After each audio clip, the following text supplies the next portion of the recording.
I asked the questions about this Indian relevance to India. So please, would you like to elaborate?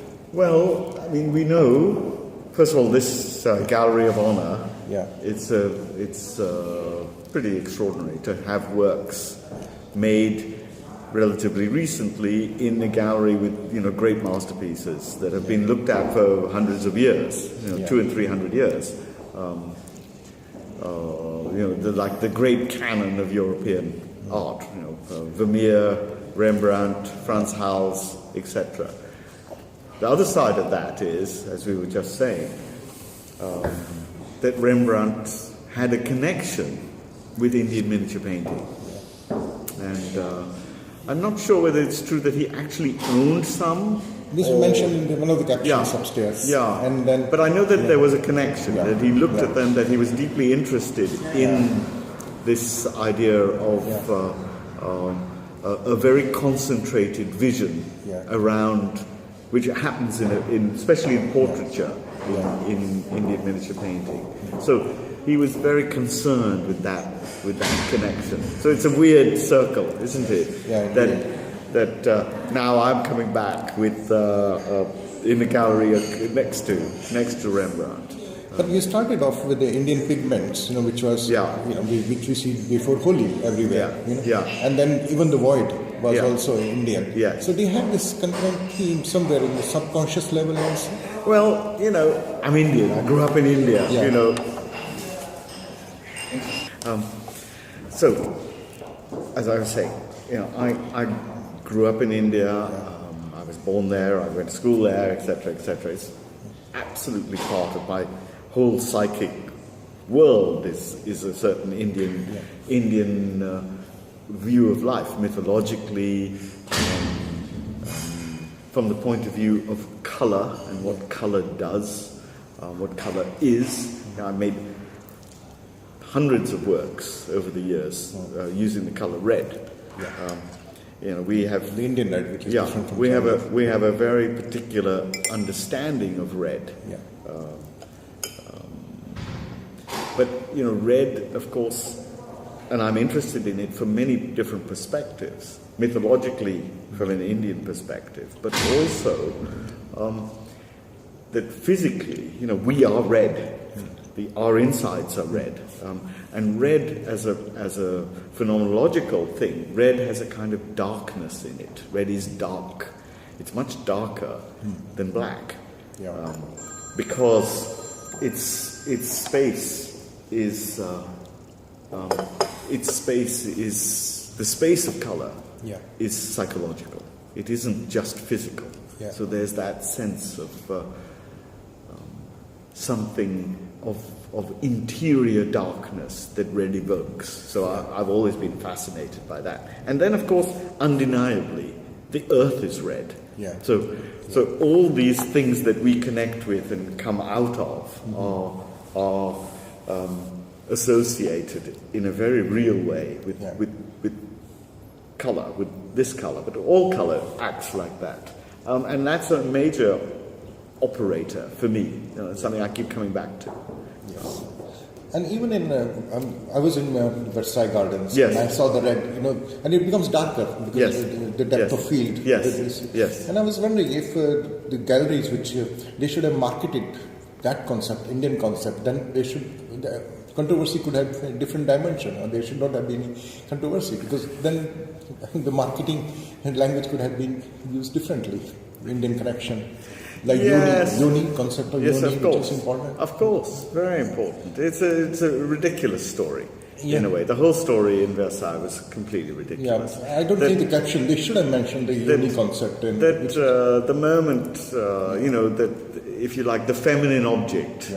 The feminine, this thing is, hardly sexual. It's an abstract object. But even if it is sexual, upstairs, the Asian gallery is full of sexual motif. Of course. Durga and all of them, it's violence at the same time, softness, tenderness. So we understand that in our cultural context. It's strange.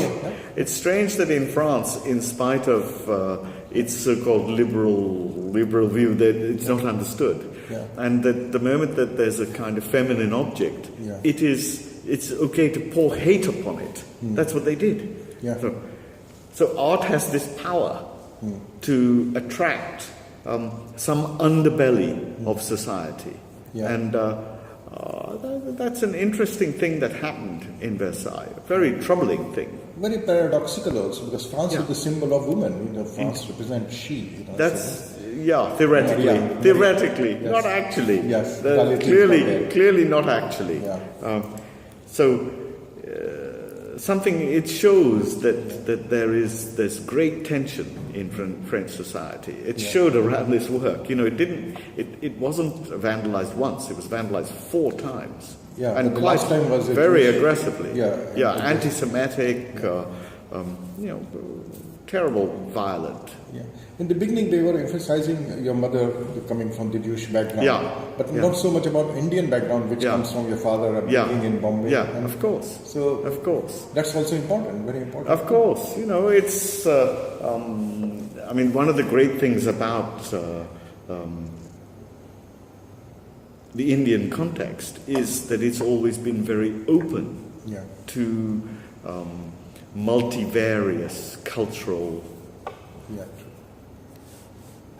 comings and goings. That is to say, a good portion of Indian society is, from somewhere else, Muslim, not Hindu, etc., etc. Good portion of Indian society. And I was talking to Jews in exactly. Kochi, and they said this was the only country which gave them shelter, land, synagogue. Other countries were persecuting and prosecuting them. Exactly. And then nowadays, when they go to Israel, they are coming back because they find discrimination in Israel. Yes. They are darker in skin. Yes. So the Jews are happier, much happier than India.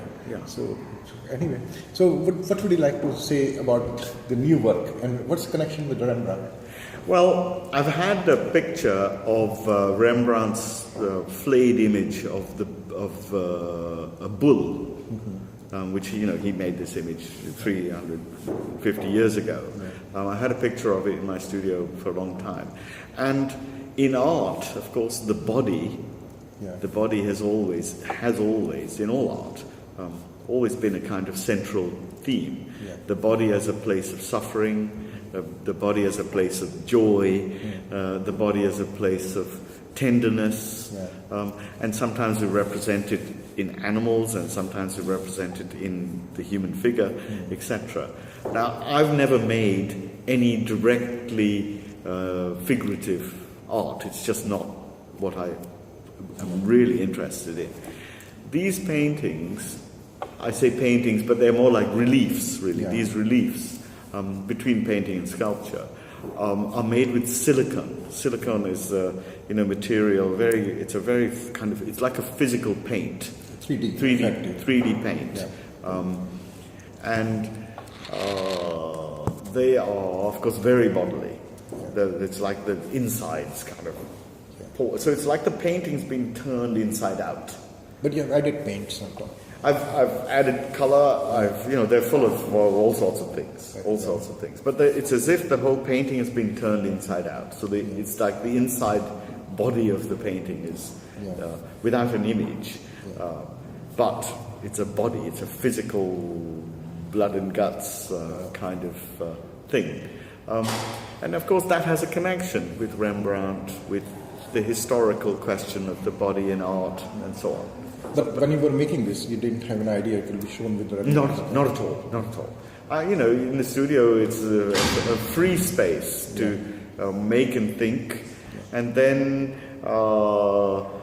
make the work, put it in the world in some way or the other, if it feels right, and then it has a life of its own. So this is its life. Somehow it's ended up here. It's great. But your work also.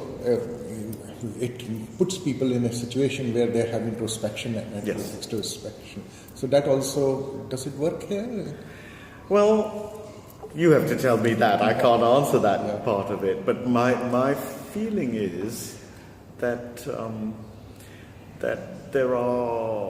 these are very confrontational works. They're very right there, and of course, they're aggressive and very physical. I sense that can be introspective. That there is something in that which pushes you into the space of the object. It takes away any distance, if you like, and the speculation is about our own interiority. Who knows? A very physical kind of thing. And it's a great coincidence. There's another Indian sculptor who is showing his work. There's a light festival starting this Saturday, and it's some design. I don't know about it. It's light commissioned especially, and it's a circle, Indian circles, which are colorful, and you see the reflection becomes one circle, it rings into European colors. I see. It's a very canal. Oh yeah. I think I drove past it yesterday. Yeah, I was wondering what it is. Yes. That's an Indian. The circles, and then when you see from the canal, the reflection. It's worth taking this canal boat ride. Very nice. Very nice. Thank you very much. Thank you.